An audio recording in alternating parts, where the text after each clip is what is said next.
Alright, what is up YouTube? Back with another YouTube video. We're here with a Master Lost Sector video for Bunker E15 in Europa.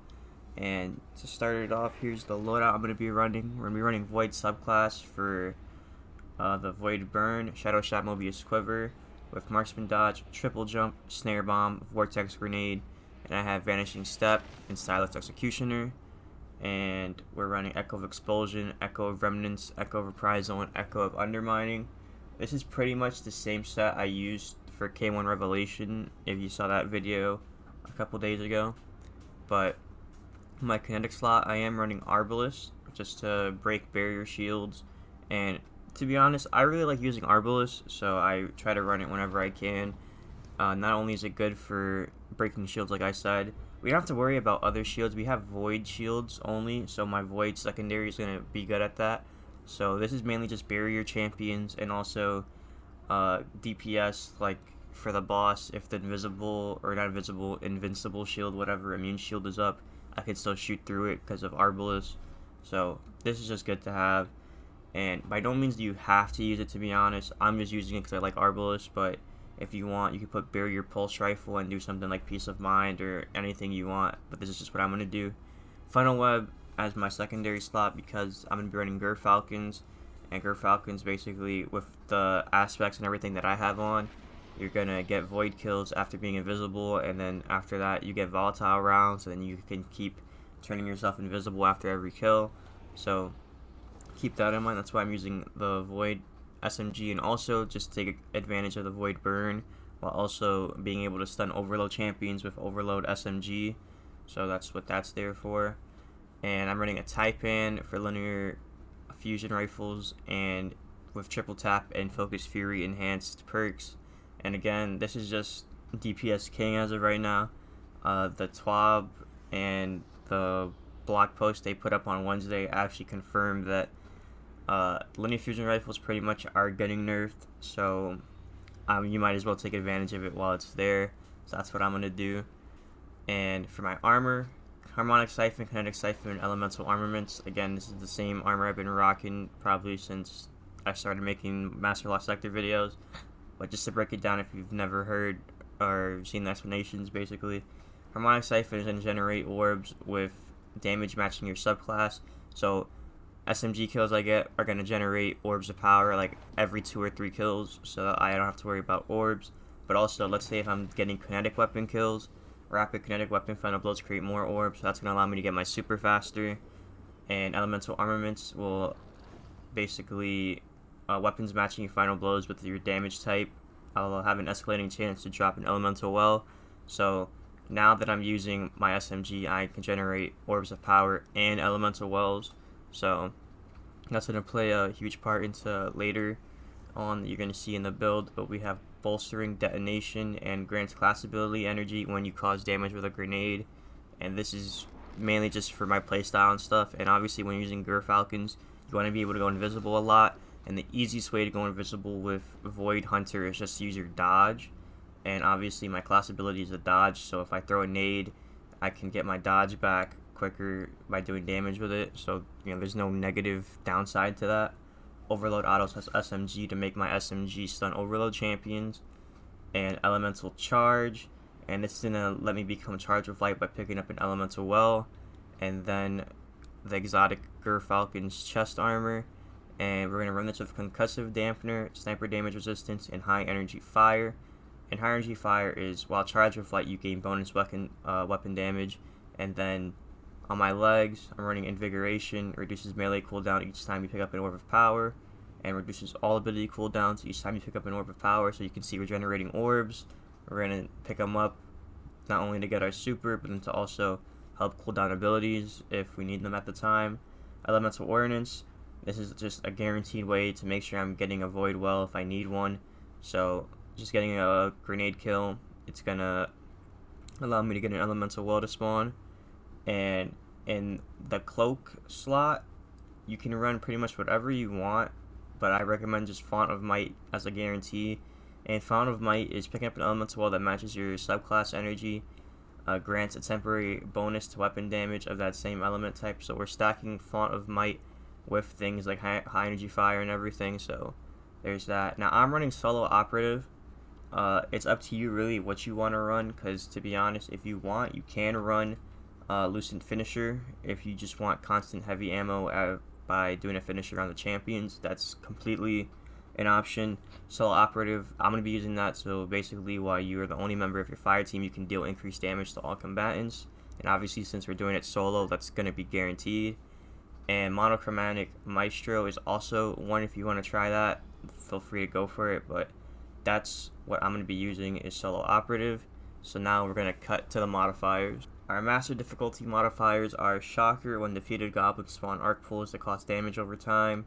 You'll face barrier and overload champions. Attrition, which I don't like this modifier at all, but regeneration is greatly impaired. Defeating enemies may create wells of light. You'll not be able to change your equipment. Enemy shields are highly resistant to all unmatched elemental damage. This mode contains additional champions, plus 50% void damage dealt and received, limited fire team revives, and you'll face combatants with void shields. If completed solo, exotic arms armor is common and enhancement cores are uncommon. Recommended power is 1610. Let's load straight into it. And again, like I said, I hate attrition. I just don't like the fact that your healing is impaired and then you have to wait like 3 minutes if you want to heal. But then otherwise you have to like go after the wells, but I don't know.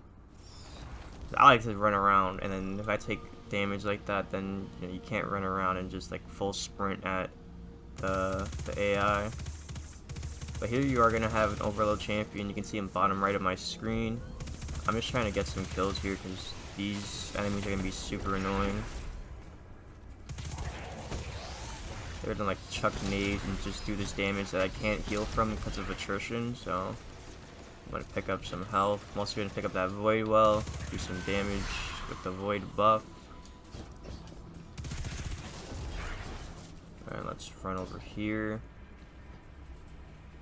Here's just gonna have some Vex. I'm gonna do some damage.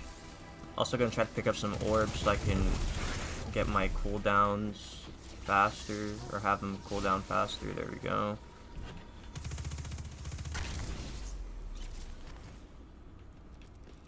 Here you're gonna have your first void shield, and it's gonna be this minotaur in the back of the room.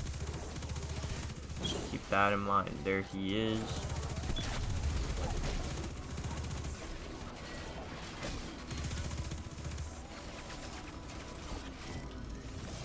Now, as we move in, you're going to see on the left side of the room, there's more spots where you can free AI.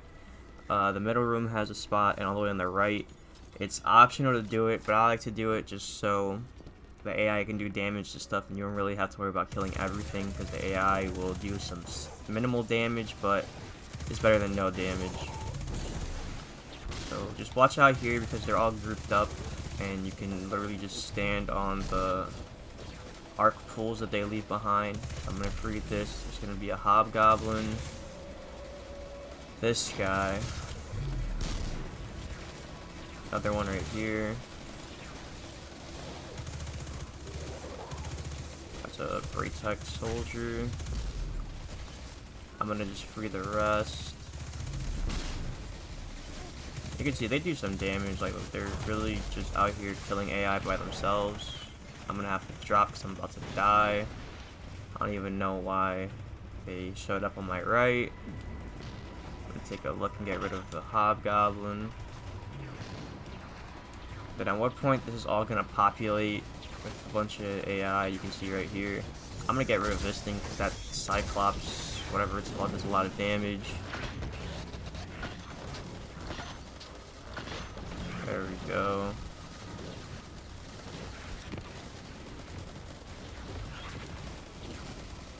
These are like the last couple enemies. It's another barrier hobgoblin.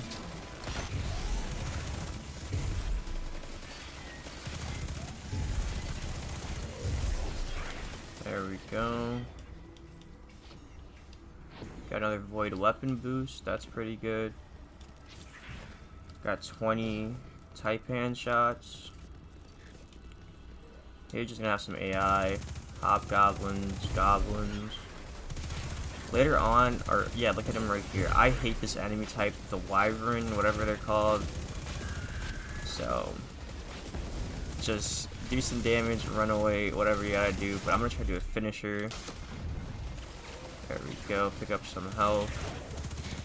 Now, what I recommend is you can run around here as much as you want, but when the boss spawns, I want you to just run to the back of the room. Because that boss does do void damage, and if you're caught in that void damage, it's gonna hurt. And then with this modifier, it makes it like impossible to heal and like challenge that, because you need those wells of light or whatever to heal. I'm gonna try to bring this champion over here, see if I get its attention. Okay, I stunned it right there, so there goes that. It shot me some heavy too. I got a void weapon boost, so I'm gonna use my Taipan. You can see it's doing some great damage, and that's even without using a super. So I'm just gonna back up. I think we're gonna have another overload champion soon, so keep an eye out for that. There he is.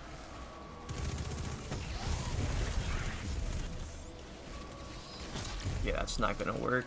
I waited too long. And I got two other ones. Okay, that's interesting. I completely was caught off guard right there. He pushes me. That's crazy. Alright. All good. And the rest of the AI decided to pull up as well. Love that. There we go. Now we got some arc pulls in front of us. Void weapon boost as well. And we can pretty much just end this here, because I'm gonna shoot at the boss. And there we go. Not too bad. 5-minute run. Almost, well, 5.5 minutes. Not bad. I will say, if you need to grind, and if you need exotic arms for whatever reason, whichever class, I would say this is the one I would recommend grinding. 5 minutes isn't bad for a master difficulty one. But you can do this even faster on Legend, just because it's easier. And even though it says the drop rates are uncommon or whatever, they're rare. But reality, I'd rather farm 20 Legend Lost Sectors than do one Master. So keep all of that in mind whenever you're going towards grinding gear and stuff like that. But make sure to drop a like on this video, subscribe, leave a comment down below. Let me know if you found it helpful or not. And if you have any other loadouts or whatever that might make this even faster, let me know down in the comments. Check out my Twitch, twitch.tv/MarcusJamesThere. I'll be live later today, and I'm going to be playing some Destiny, but also I'm going to get on Call of Duty as well. And I'll see you guys in the next one. Peace.